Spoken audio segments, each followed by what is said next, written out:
Oke, baik. Sebelumnya izin memperkenalkan diri. Nama saya Sayumade Gita Falufi dari Program Studi Teknologi Rekayasa Internet dengan NPM 24782030.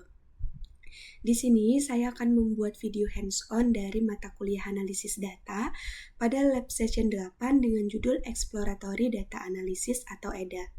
Nah, dari lab session 8 ini tujuan pembelajarannya yang pertama itu adalah melakukan eksplorasi data secara sistematis atau EDA, mengidentifikasi jenis data dan melakukan pembersihan seperti missing value dan juga outlier, lalu menghasilkan visualisasi yang relevan untuk menemukan pola dan juga hubungan antar variabel, serta menyusun laporan EDA dengan interpretasi yang bermakna. Nah, di praktek ini kita masih menggunakan Google Colab ya untuk prakteknya, yang dimana nanti kita akan menggunakan kode-kode Python di dalam Google Colab tersebut. Selanjutnya di sini kita akan pemilihan dataset. Nah, kita diminta untuk memilih 1 dari 6 dataset berikut sesuai dengan nomor absen kita di kelas. Nah, karena saya di sini termasuk dalam absen 20, jadi saya menggunakan dataset pada bagian 5, yaitu Health and Lifestyle Dataset. Nah, jadi di sini saya akan membuat video hands-on dari tahapan EDA ini. Yang pertama yaitu persiapan dan pemahaman data, lalu pembersihan data, missing value dan outlier, serta statistik deskriptif, analisis hubungan antar variabel, serta visualisasi dan juga interpretasi. Nah, jika kita buka dari link di sini untuk datasetnya bisa kita buka. Nah, di sini datasetnya itu dari Kaggle. Jika kita lihat di sini ada 16 kolom yang dimana itu berisi ID, ada age, gender, HCM, WKM, weight kilogram dan lain sebagainya. Nah, dari dataset ini, itu tuh berisi informasi kesehatan dan juga kebiasaan hidup dari 1000 individu dengan 16 variabel. Nah, tujuan kita itu adalah memahami struktur dari datasetnya untuk melihat pola, distribusi, serta hubungan antar variabel sebelum melakukan analisis lebih lanjut. Oke, langsung saja kalau begitu di sini langsung kita praktikan untuk di Google Colab-nya. Di sini kita langsung buka Google Colab. Nah, saya di sini sudah memiliki Colab pada praktik saya di hari Jumat kemarin karena saya sudah mendapatkan mata kuliah ini di hari Jumat kemarin, jadi saya sudah melakukan praktiknya. Di sini saya sudah membuat Google Colab-nya dari tahapan EDA tersebut. Jadi di sini saya akan menjelaskan sedikit dari setiap tahapnya itu dan menjelaskan sedikit dari kode-kodenya. Oke, langsung saja di sini untuk praktik saya membuat Google Colab baru ya. Di sini saya membuat Google Colab dengan nama praktik 8 nama dan juga npm sesuai dengan perintah pada bagian ini. Nah, untuk praktik hands-on ini kita membuat Google Colab dengan nama ini aja ya. Praktik hands-on ini harusnya. Nah, praktik hands-on gini aja ya. Jadi bisa langsung saja. Yang pertama di sini kita gunakan kode yang paling atas yaitu from google.colab import files, upload file upload. Di sini kita copy. Nah, kode ini itu tuh untuk mengupload file dari dataset yang kita punya, yang akan kita gunakan untuk praktik ini. Oke, ini bisa kita running saja. Nah, di sini kita diminta untuk choose files. Kita klik saja, lalu kita cari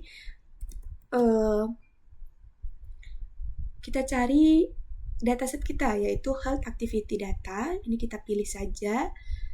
Oke, selanjutnya di sini akan proses. Nah, ini sudah 100% down, yang artinya datasetnya sudah berhasil tersimpan. Selanjutnya, kita masuk ke persiapan dan pemahaman data. Di sini bisa kita copy aja dulu, baru nanti saya akan jelaskan. Oke, di sini kita copy, lalu kita running. Nah, Ini akan muncul outputnya seperti ini. Oke, di sini saya menggunakan yang pertama itu saya menggunakan library dari Pandas, yang dimana Pandas itu digunakan untuk menganalisis data dari Python. Lalu di sini kita mengganti path-nya sesuai dengan lokasi file dataset kita di Colab. Jadi di sini kita menggunakan pdread_csv yang dimana ininya itu sesuai dengan nama file kita yang tersimpan. Di sini bisa kita lihat. Oke, di sini saya simpan health activity data ya. Jadi di sini kita gunakan itu. Lalu saya di sini akan menampilkan 5 baris pertama untuk mengamati isi dari datasetnya. Di sini saya menggunakan kode display dfhead, lalu menampilkan informasi umum dari datasetnya. Selanjutnya yaitu klasifikasi jenis data. Nah, di sini saya akan menentukan jenis datanya dari setiap variabel itu, dia masuk ke jenis data kualitatif ataupun kuantitatif, seperti itu. Lalu untuk selanjutnya itu menentukan skala pengukuran. Di sini saya menggunakan skala pengukurannya, ada nominal, ada rasio, dan lain sebagainya ya. Oke, di sini bisa langsung saja kita lihat outputnya. Jika kita running, di sini akan muncul output 5 baris pertama dari datasetnya, yaitu 0, 1, 2, 3, dan 4. Yang dimana di sini ada 16 kolom. Bisa kita lihat, ada age, ada gender, net cm, weight kilogram, ada BMI, daily steps, dan lain sebagainya. Oke, untuk karena informasi datasetnya, di sini bisa kita lihat ada 1000 baris dan juga 16 kolom. Yang dimana di sini data type-nya itu float-nya ada 3, integer-nya ada 8, dan juga objeknya ada 5. Oke, untuk kolomnya bisa kita lihat di sini. Ini sama saja seperti kolom yang ada di sini. Selanjutnya itu tabel jenis datanya. Ini untuk menentukan pada variabel ini dia termasuk ke jenis data apa, kuantitatif ataupun kualitatif, seperti itu. Lalu di sini ada tabel jenis data dan juga skala pengukuran. Nah, di sini saya kelompokkan dari variabel-variabel ini. Untuk skala pengukurannya itu ada interval, ada rasio, dan juga ada nominal, seperti itu. Oke, selanjutnya untuk bagian kedua itu ada pembersihan data. Di sini kita bisa copy saja kodenya.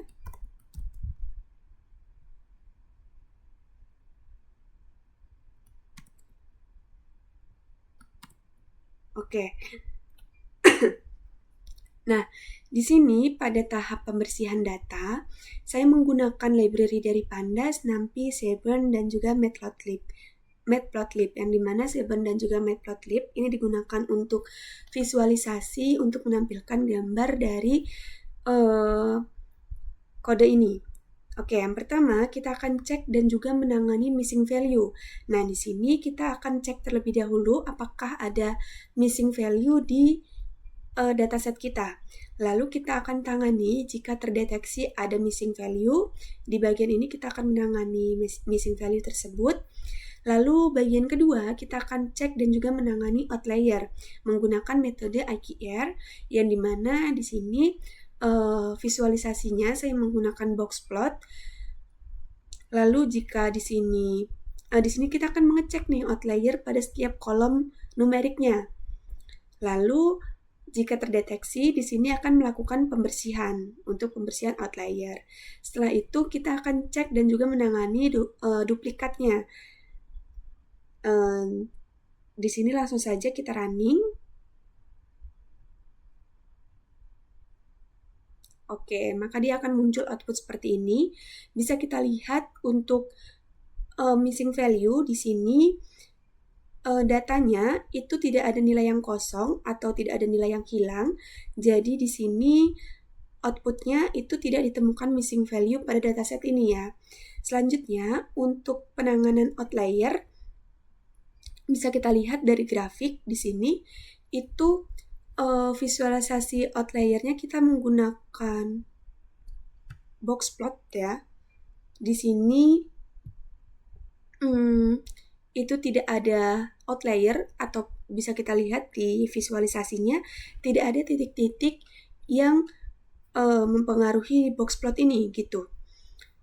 Nah, di sini juga outputnya tidak ditemukan outlier pada seluruh variabel numerik. Jadi ini tidak ada, tapi di sini saya menampilkan visualisasi setelah pembersihan.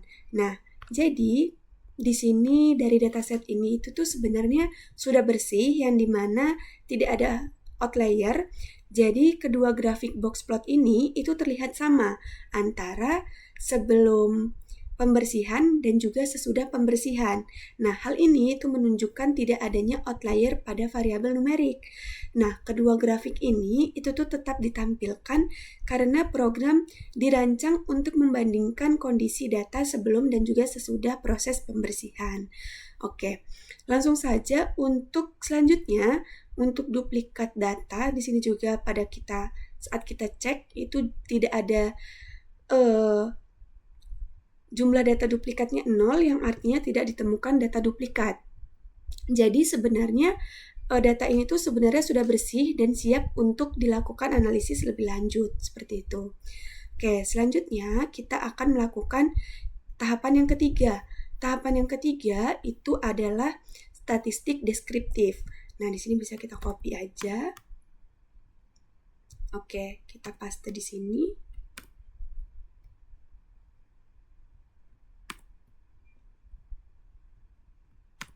Nah, dari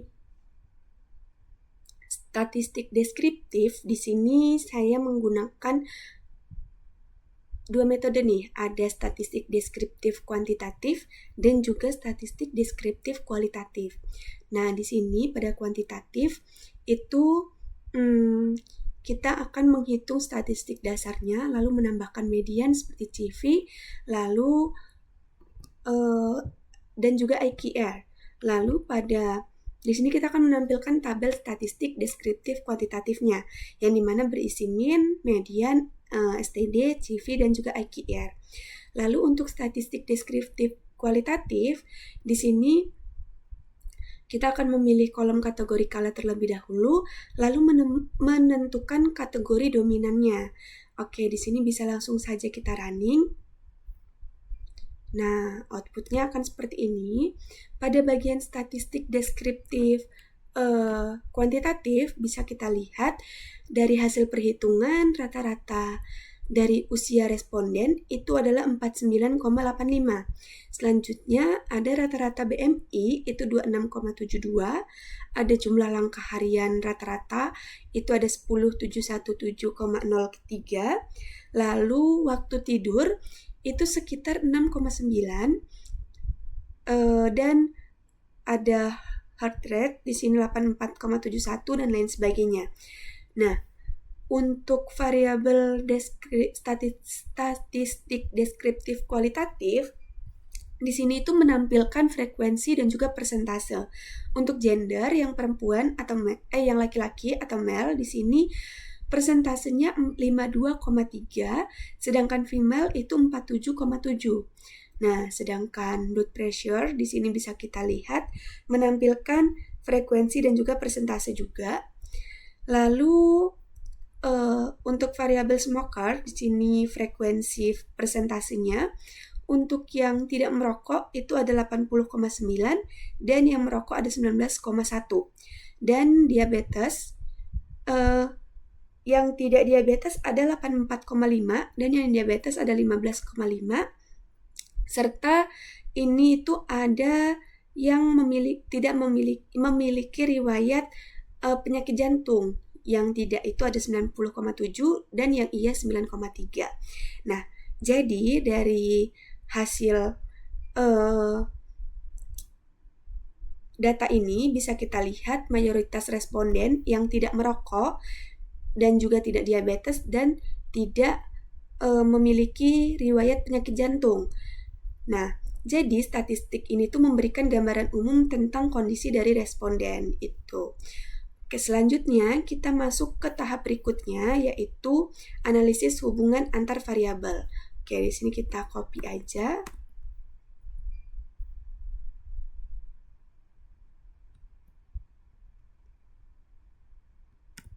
Nah, pada bagian ini itu kita masih menggunakan library Seaborn dan juga Matplotlib untuk menampilkan visualisasinya.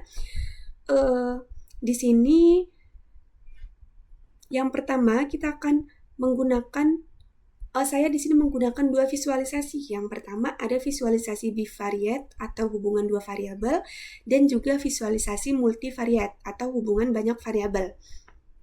Nah, di sini langsung saja bisa kita running. Nah, outputnya seperti ini. Visualisasinya saya menggunakan scatter plot dan juga heat map, yang dimana dari output ini bisa kita lihat pada hubungan dua variabel atau bivariate di sini. Yang pertama itu menggunakan scatter plot antara jam tidur dan juga BMI. Ini hasilnya menunjukkan korelasi persen yang hanya 0,01, yang dimana artinya hubungannya itu sangat lemah. Lama tidur itu tuh tidak terlalu berpengaruh pada BMI.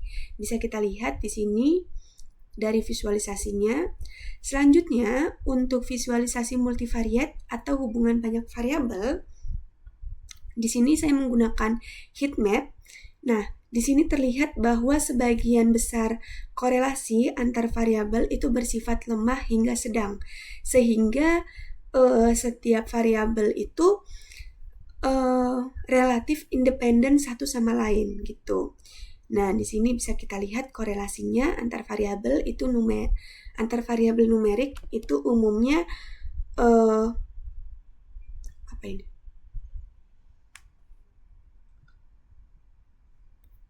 Umumnya sedang hingga lemah. Oke. Selanjutnya pada bagian yang terakhir itu ada visualisasi dan juga interpretasi. Nah, di sini kita coba untuk copy kodenya.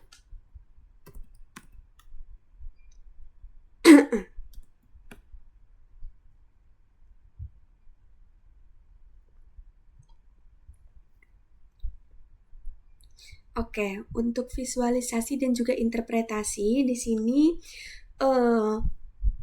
kita menggunakan histogram, box plot, dan juga scatter plot untuk melakukan visualisasi pada tahapan terakhir. Oke, di sini bisa langsung saja kita running. Waduh, error ya. Clean copy 9.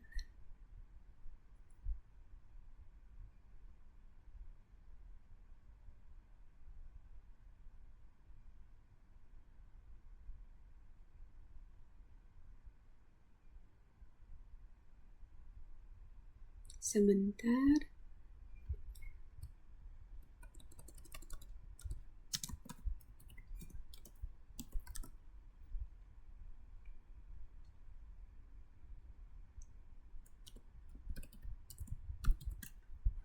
Oke, kita coba running lagi.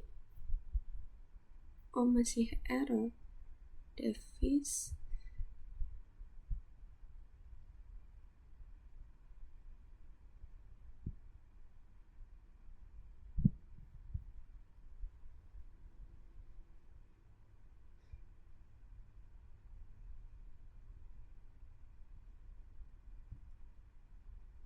Oke, di sini kita menggunakan kode ini aja untuk menjelaskan gambarnya. Nah, di sini jika kita running, outputnya akan menampilkan kolom dataset setelah standarisasi. Nah, di sini dia akan menampilkan variabel-variabel yang sudah dijelaskan tadi sebelumnya. Selanjutnya di sini ini ada distribusi nilai dari BMI, yaitu menggunakan visualisasi box plot. Nah, di sini box plot histogram ya.